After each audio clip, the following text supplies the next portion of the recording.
Welcome to Agent After Hours. I am here with Jolynn Johnston, and thank you so much for joining. But Thanks for having me. absolutely. So I wanted to bring you on because obviously you're comfortable being on video.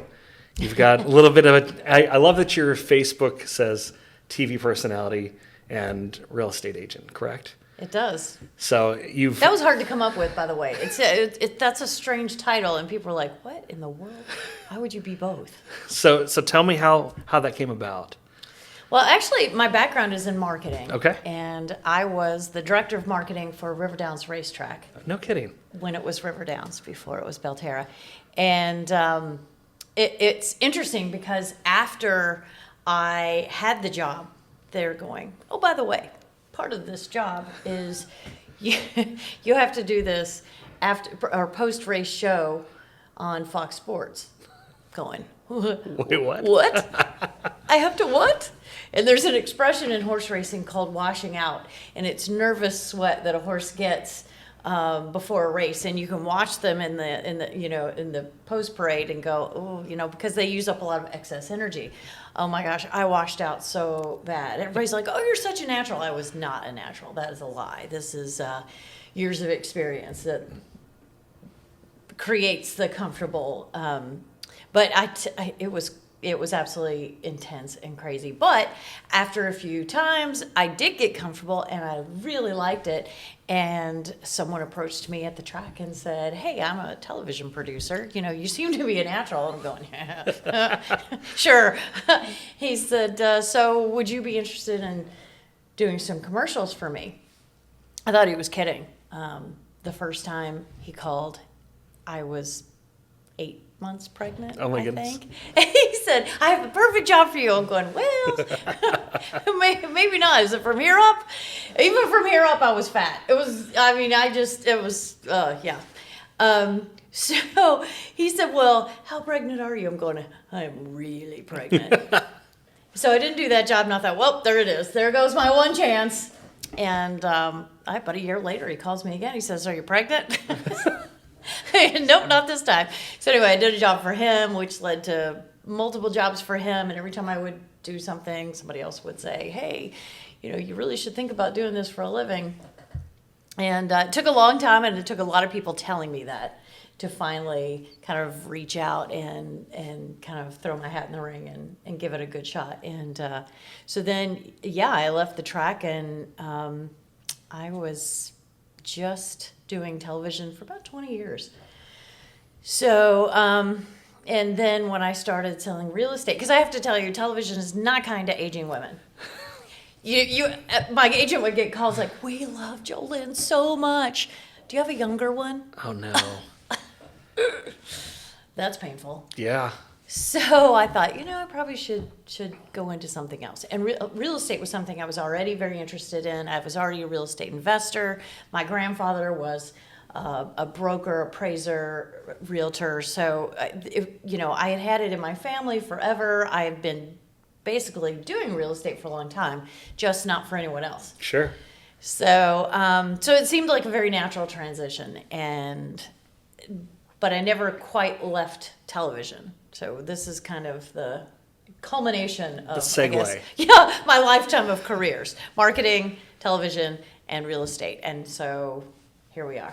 Yeah, so I was watching one of your old segments. I don't know how long ago it was, but it was Fox 19, the Homerama. Okay. So That's not too long ago, probably. No. I still work for Fox 19. so still working with Fox and doing a lot of home segments, which ties in perfectly. Right. So tell me kind of what has it been like making that semi-transition or doing both simultaneously, doing real estate and TV still? It's really kind of nice because I feel like now when I do television, I can do television as me. I don't have to worry about a younger Jolynn coming on because people are looking to me for expert advice. And, you don't become an expert overnight. No. I think that takes years of accumulated knowledge and experience. And my gosh, still I get surprised. I think, oh, I've seen it all. And then you see something you haven't seen before. There's no such thing as I've seen it all. Because No. And as soon as you put that term or that phrase out in the universe, it comes back to bite you in the butt. And you're Absolutely. going, oh yeah, no, I hadn't seen that before. As a matter of fact, I could have gone my whole life and not seen that and been okay, but here it is. Right. So, but it's been nice because I feel like it's, you gain so much knowledge and so much experience throughout your life. And, life is more fluid than you think it's going to be when you start your career and whatever career that might have been. And I think it's kind of cool to be in a position where I can use all of the accumulated knowledge for, to make me a better realtor, really. Sure. So it's nice. And then, to be able to bring people things, I pick up things at Homerama too. I pick up trends and, style points and, where things are headed from the very, because I feel like Homerama is always kind of ahead of the game. Sure. And so Some of the designs you see and you're like, oh, that's interesting. And then 2 years from now, it's like everywhere, right? Right. Well, and sometimes you see them and you're like, oh my gosh, that is so awesome. Stunning, right. And so I work with builders too. And so, say, hey, I saw this, whatever. And, everyone steals everyone's ideas. Yeah. But, but that's how you kind of advance and you bring things along. And I just remodeled my own laundry room, and it was a style element that I had picked up in Homerama, but I bring that to my clients too. Sure. So, I think it's kind of the best of both worlds, really. So you obviously have the benefit of years of TV and being a recognizable person in the industry. So how did that translate to real estate, and what would you tell somebody that's maybe not as recognizable that's looking to get into doing video for real estate? I don't think that you need to be recognizable. I think that what you need to be is authentic. I think that when you make a video, regardless of the message, be real. Be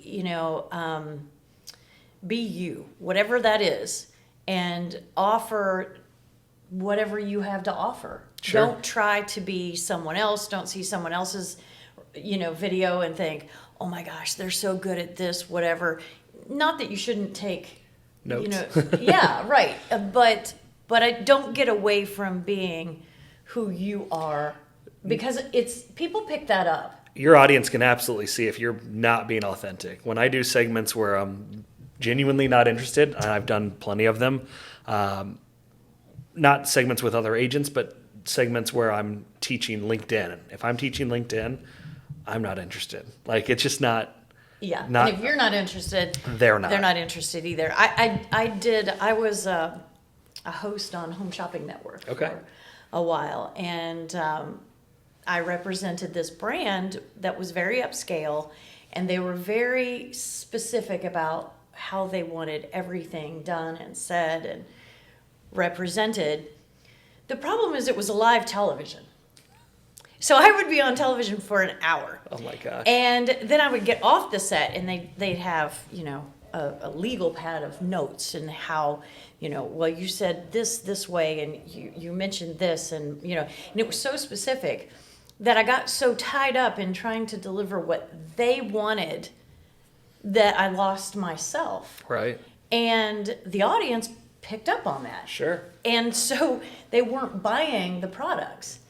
And so I went out with the vice president, and we had dinner, and it was a group of us, and so I was cutting up and being my irreverent self, and he said, "Jolynn, why do we not see this Jolynn on camera?" And I said, "Because I am told you don't want to see this Jolynn on camera. You hired me to be me, but then you've taken that away." You had a whole notepad full of. Right? I mean, every single. So he said, "All right, tonight when you go on camera, I want to see this Jolynn."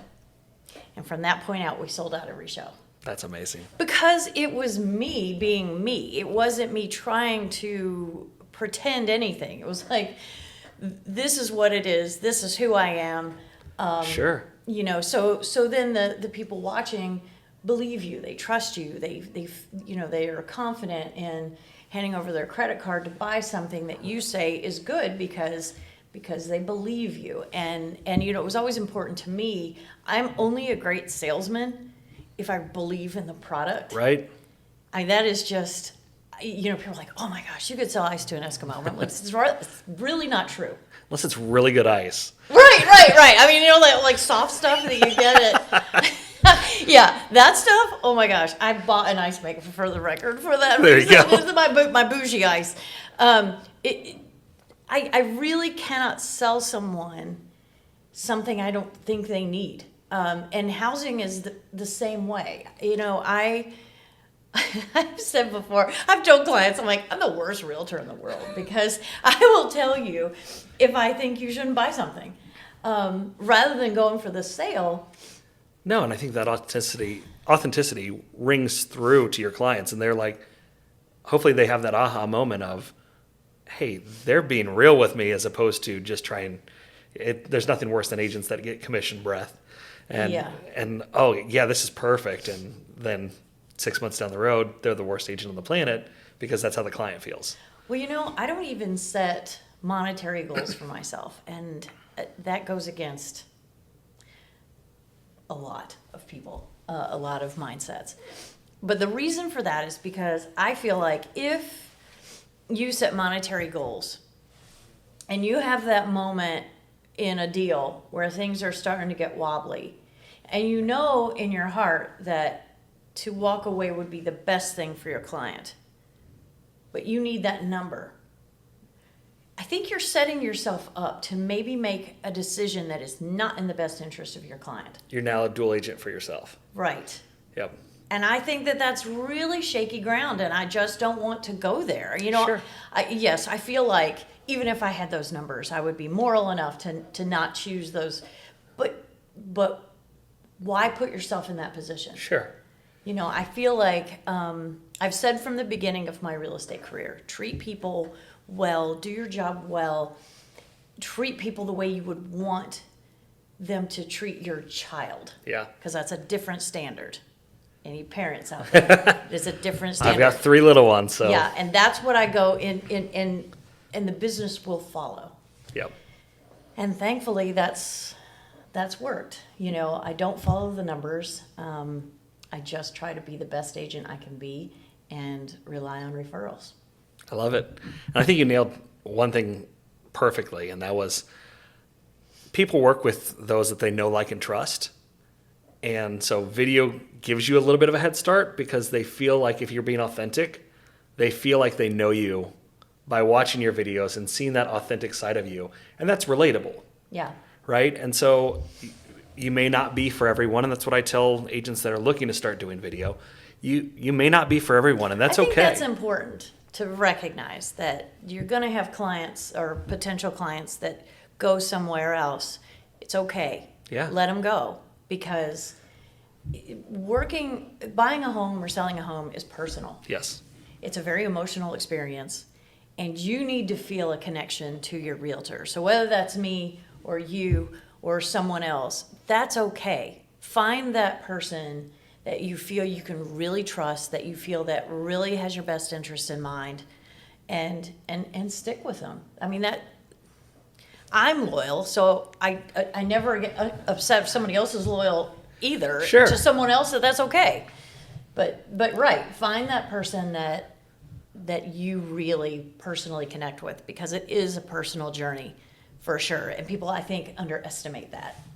So any tips for those watching that are looking to get started in video? I know you said, hey, it didn't come natural to you at first, but you do, and I'm trying to be more cognizant of it. You do a better job of looking at the camera than anyone I've ever had on this show. Obviously, years of experience.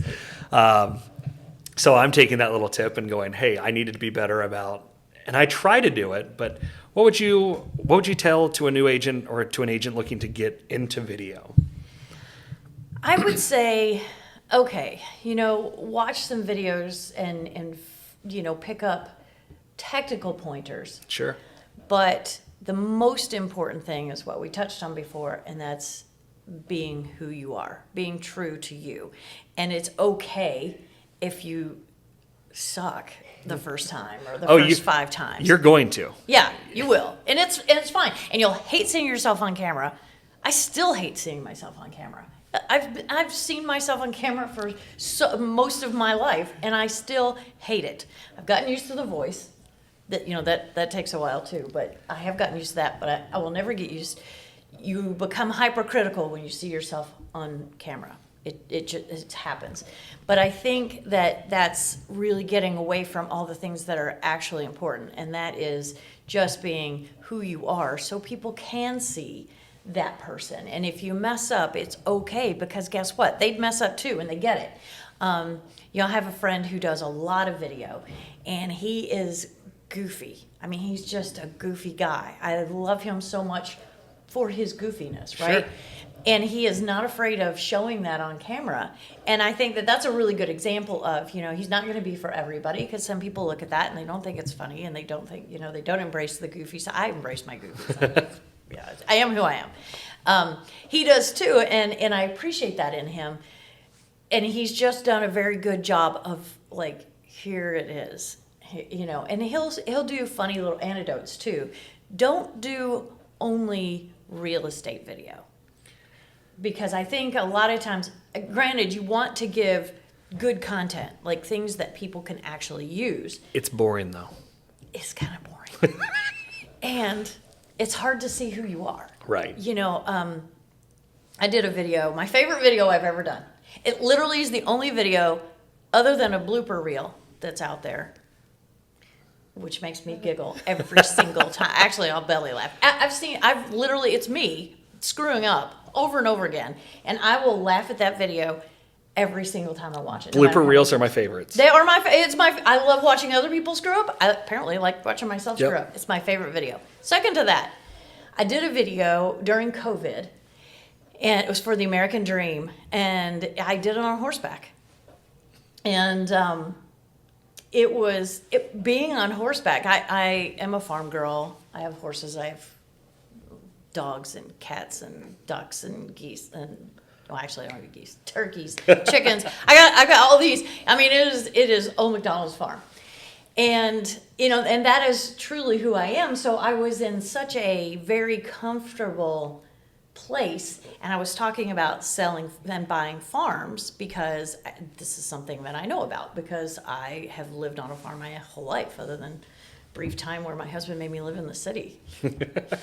But because there's a lot of knowledge about buying and selling a farm that your average realtor doesn't know. Anyway, that video was talking about that, and so it was talking from the heart. It was talking off of a horse, and it was at my house, and it to me is so me. But my favorite parts of me, obviously there's a lot of me that I don't want to watch on video. But so either find something like that, or just do periodic videos of you, I don't know. Whatever you're passionate about. Yeah, like I love tennis. I coach tennis for high school, and I play competitive tennis. I haven't actually made videos, but I think that I probably should.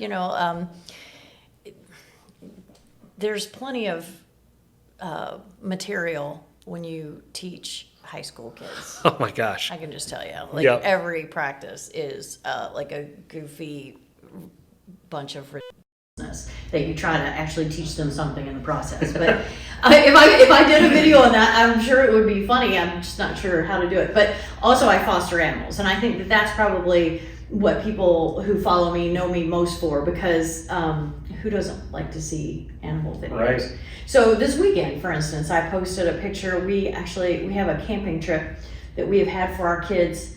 This was our 21st year. Wow. And it's gross, and we get stinky, and we're just nasty. By Sunday, we're unbearable. But anyway, even the dogs, they're like, everybody takes their dogs. I have 4. All my family members have dogs, so it looks like we have this giant pack of dogs running around. But they get excited because they're like their cousin dogs. Right. And so the dogs get just as excited as the kids to go on this camping trip. And so we're all loaded to the gills, the truck, the trailer. And my dog is sitting in the back seat, and my son rolls the window down for her, and she sticks her head out the window, and she's never really been allowed to do that. And she's got this lip going, and her eyeballs, going back in her head. And so I did this goofy video of her going, I have never misbehaved, not one single day. And that's my life. So I welcome people into my life.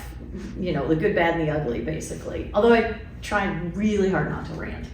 Well, I think you nailed it. Again, it's relatable. We all have, whether it's farm life, animals obviously huge. Number 1 and number 2 videos on YouTube forever were cat videos, right? Yeah. So animal videos go a long way. You're interacting, whether you know it or not, with your audience, right? And you're engaging them. So I think that's going back to being authentic and just doing what you love is going to go a lot longer than you standing out front of a house going, "Welcome to 123 Main Street." Yeah. And oddly, I do very little of that. I post my listings, but I don't do a lot of real estate video per se. I think people aren't necessarily interested in that one house. They're interested in who you are as an agent.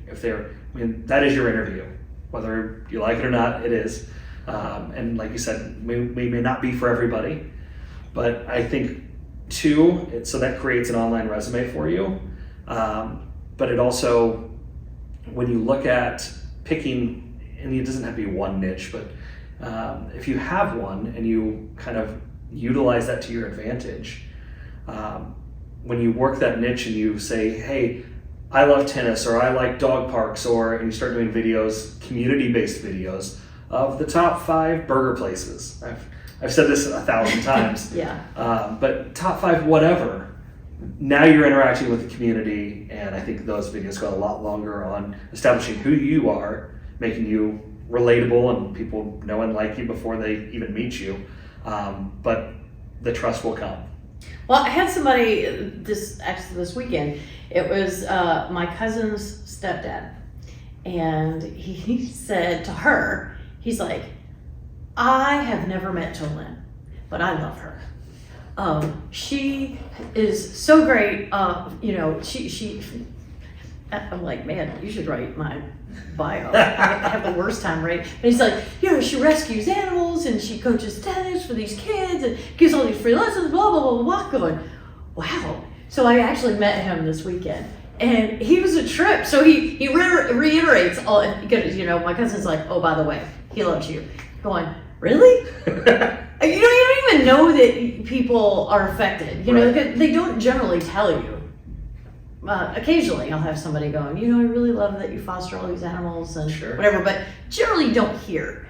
And so it was really, really nice. And so then we ran into them at a restaurant, and he said, oh my gosh, whatever you do, do not block me from Facebook. I'm like, okay. I'm like, you may be my only fan, so you're definitely not getting blocked. But it was really neat because it was just kind of an example, I think, of touching someone and you have no idea you touched. Right. So you never know when that moment's going to be, and that's why, for me, sometimes the videos that I make, I'm like, this was really dumb, but it's something that I like doing. Right. And you never know, and so. Well, because he likes me because of whatever I post, goofy stuff I post on Facebook, and then his neighbor is getting ready to sell his farm. He tells him, hey, I have this realtor for you. He's never used me as a realtor. Right. But he does know who I am as a human. He knows you know farms. And he knows I know farms. And so there's a referral to someone I had no idea, didn't even know the other guy. Yeah. And, so your business comes from sometimes the least likely places. But I think when you grow it organically, that way, by being true to who you are, I think that's the kind of business that lasts and gets you through the market that we're about to enter, yes. Or that we've already entered. Well, let's hope. This is my theory. I hope I don't starve. No, I think you are setting yourself up for success for sure. And the camping thing I love because my family, we're going camping this weekend. So it's like, it will be pure chaos for 3 days, 4 days. Yep. And, Yep. but I thrive in chaos. So no, I say it to everyone that my life is controlled chaos. Yeah. And the controlled part Just let it go. is subjective. I'm just saying. Well, I'm sure we could talk for another half hour on where the market's going, but I want to save that for another time. So Okay. thank you so much for joining. You're And welcome. Thanks for we'll having definitely do me. it again. This was fun. Yeah, thank you guys for watching. Thank you.